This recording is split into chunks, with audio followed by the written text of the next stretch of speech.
We've got a quorum, so we're going to start. An Accessible City.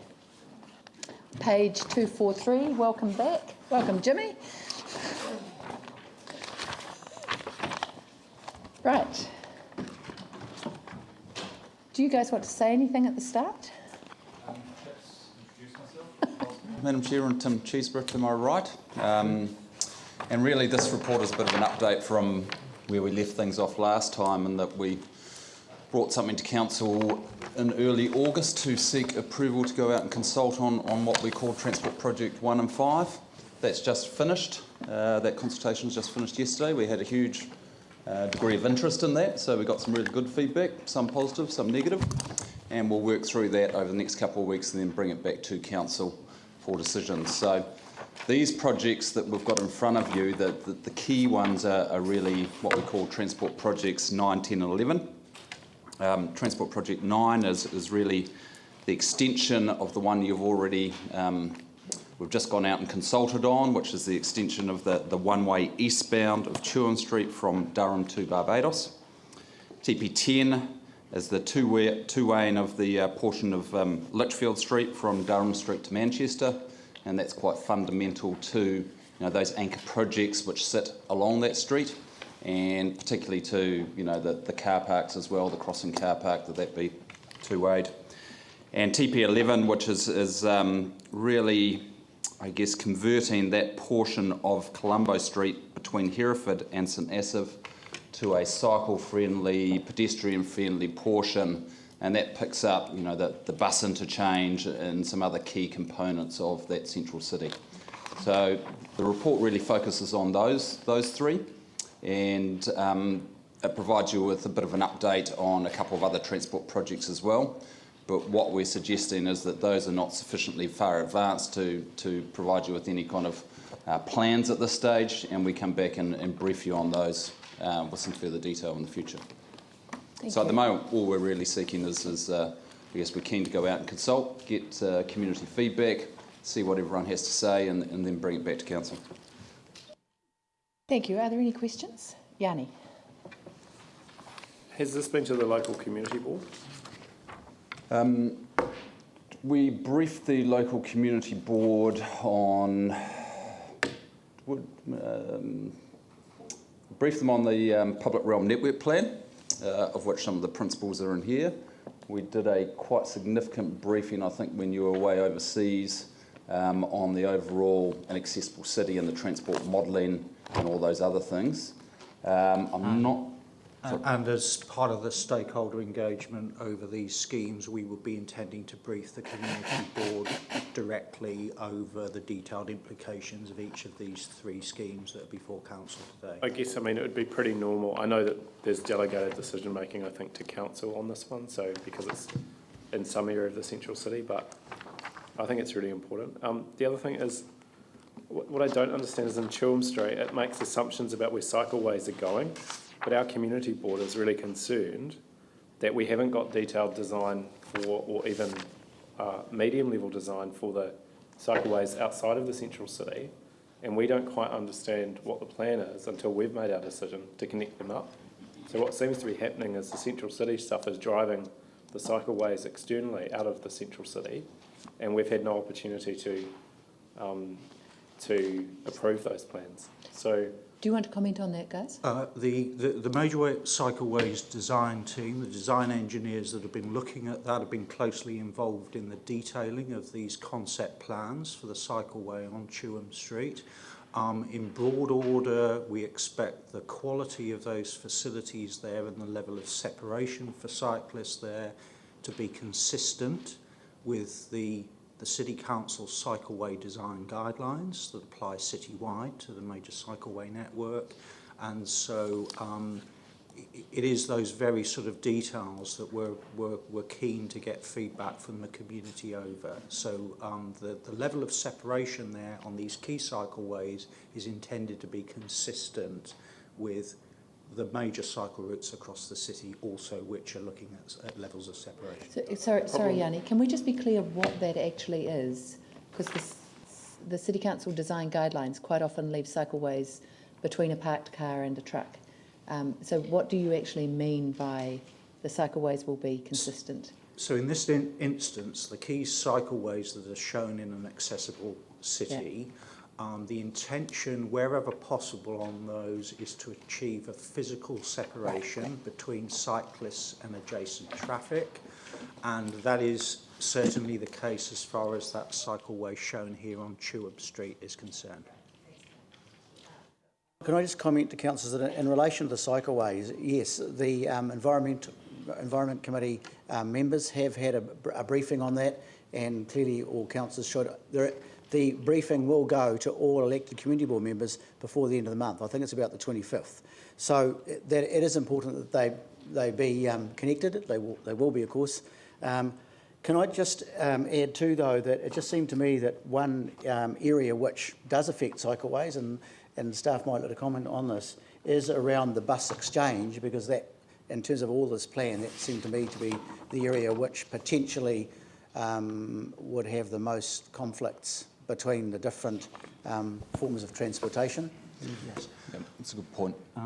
The options for the delivery of a separated cycleway on Chewham Street are summarised in attachment 2 to the report, and that has been one leading option for the design of the cross-section for Chewham Street, and that was which side of Chewham Street that eastbound cycleway was placed on. So it's been looked at both sides of the street, so putting it on the south side, alternatively on the north side. It is the north side that we are proposing, primarily because that's the natural line of travel for most cyclists. They're on the left side of the street in most streets, and the alternative design of putting that cycleway on the south side created a number of legibility and confusion issues, potentially at a number of intersections as a cyclist travels along Chewham Street. Neither side is without its issues in terms of designing arrangements for that, and so there's a lot of work's gone into designing the access arrangements across the bus interchange, and so that is one of the specific aspects of this consultation, and again that we've been talking closely with Environment Canterbury about, is around the control arrangements for buses and cyclists around the interchange perimeter itself.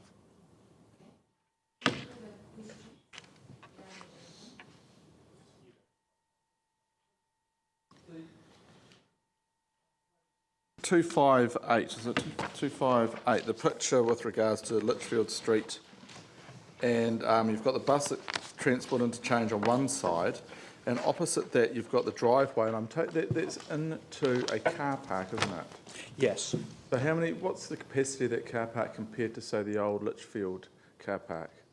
The former public parking building at Litchfield Street, I think, had a capacity of 888 spaces, and there were about 300 additional spaces associated with local developments off it, so it had a capacity of about 1,200. Yeah. The former crossing car park, which this replaces, had 222 spaces.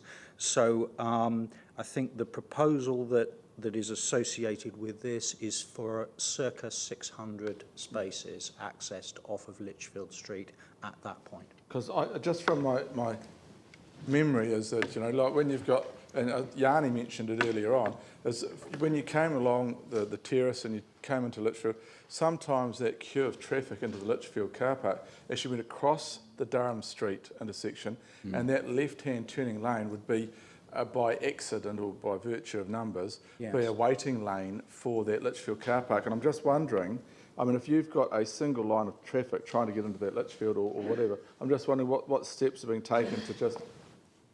I think the key things with that are good design. The Litchfield one, it used to have the arm down right at the front, yep, so none of the cars could get in before they'd gone through the barrier and paid their money or got their ticket. Yep. So with modern design, you can really engineer that out by putting that further down. So you've got your queuing occurring within the car park itself. So those are the sorts of things that you'd expect to find in a modern car park. Litchfield Street as it was pre-quake. Obviously wasn't that.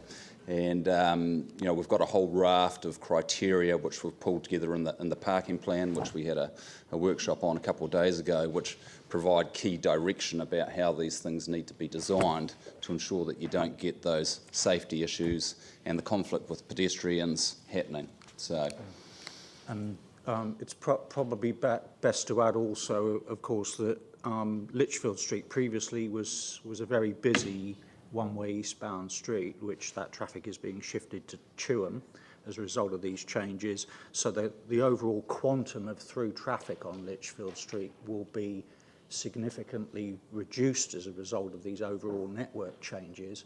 So the majority of traffic that will be on that central section of Litchfield Street after these changes will be as associated with the parking buildings and the premises that are immediately located off of it. There will be very little traffic heading to other destinations there.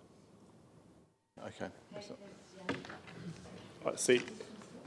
I just can't understand how a 600 car park is not going to create a lot more traffic. And if you look at Colombo Street design, you've got this just screams potential gridlock, because you've got one lane of traffic turning right into Litchfield. I presume that's like everyone crosses at the same time. You've got one lane in Litchfield, and then you've got a 600 car park building. So people coming from Chewham Street will turn into Colombo and then into Litchfield. It's the only way they can access that car park. And that doesn't seem very logical to me. And it doesn't seem like it just looks like it's going to be a disaster. I mean, how do we get those concerns addressed? Through you, Madam Chair, we've undertaken extensive traffic modelling at an evening peak hour of 2031 with all of the central city developments from the recovery plan broadly in place, or our best estimates as to the level of traffic that they would generate. And we've undertaken a number of assessments that have looked at the Durham Street, Litchfield Street intersection, the Colombo Street, Litchfield Street intersection, the interchange access, and then the Manchester Street, Litchfield Street intersection.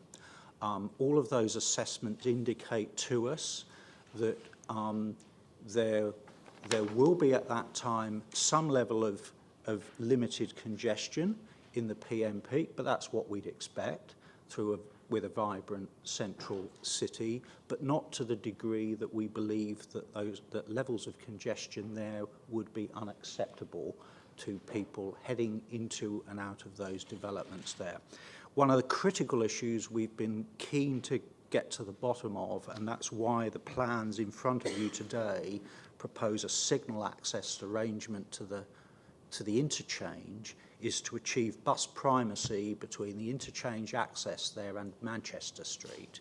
And so that proposed signal arrangement there is our best way of achieving that, to achieve good access to the eastern part of the retail precinct opposite there, but to ensure that that does not have, with that quantum of car park capacity, a material impact on the efficient operation of the interchange. So what I can't understand is the cycleway on Chewham Street. I share the concerns why you wouldn't put that on Litchfield Street. And the final question for me is just, what's the cost? We don't have any costing. So what's the cost for each of these? So the costs broadly are within there was $72 million basically allocated through the Crown funding agreement. Council was up for 27 million of that. The Crown, 27 million in NZTA through the Crown, up for the remaining 18 million. So it's all within that overall budget of 72 million. So what we brought to you in May was basically we sought to refine the original transport projects that were in the Crown funding agreement, and we pushed some out and brought some in so we could support the opening of the interchange, but we're still looking to do that within that $72 million bucket. But we're still doing further work on what needs to be done and the costs associated with it, so there'll need to be some value engineering. Yeah, so what I think we need to do when we're approving these to go for consultation is know how much money and tell the community this is how much money we're going to spend. We've just gone out for a financial consultation to say what are your priorities, what are your options, and said everything's on the table. We're about to go up for about, I mean, I can't tell how much from here, 10 million, 12 million, maybe 15 million of money being spent without any figures attached to show us or show the community what those choices are. Through. Thank you, Madam Chair. The costs were outlined in the council report of May the 22nd. I'm afraid I don't have the three costs for the individual schemes that we're talking about here in front of me, but the costs that our design teams are working on today are wholly consistent with the three individual scheme costs that council were praised of on May the 22nd in that amended first phase programme. So as Richard says, it's all within the 72 million agreement. We've had a few changes since then. It's not directly related, I know you'll tell me. The green on the maps shows cycleway stroke bus lane. So cycles and buses are sharing the same part of the road, generally speaking. Not always. In some cases, the green's just been used to show either a bus lane or a cycle lane. In most cases, they're separated. That wasn't me. Okay, thank you very much.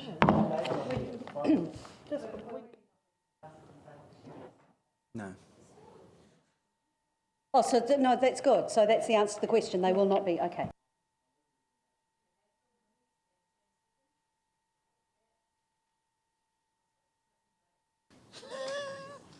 No, right.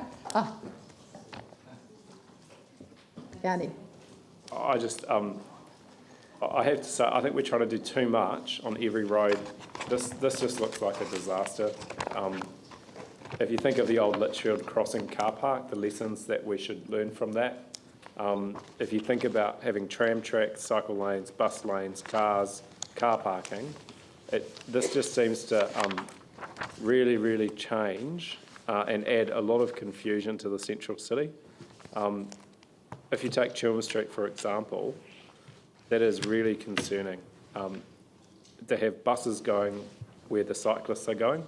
I'd invite anyone to go out and look at Humphreys Drive, Ferry Road, where that intersection happens, where you have cyclists going one way and cars going the other, and it's quite dangerous and very, very dangerous.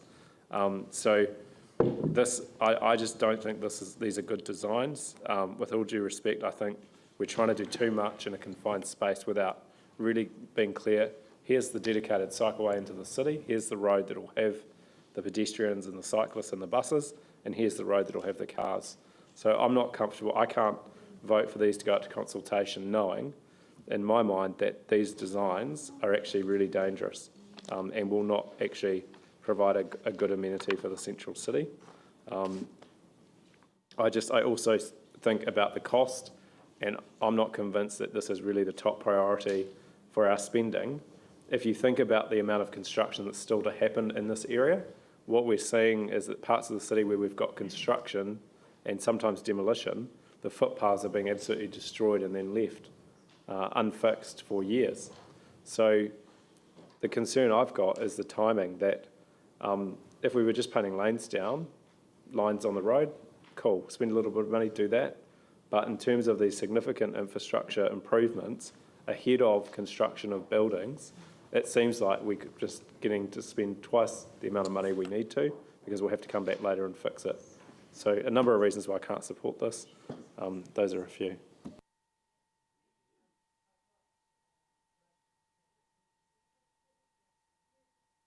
For clarification, we're supporting this to go out for consultation. We're not approving the plans, are we? So, yeah, up to people.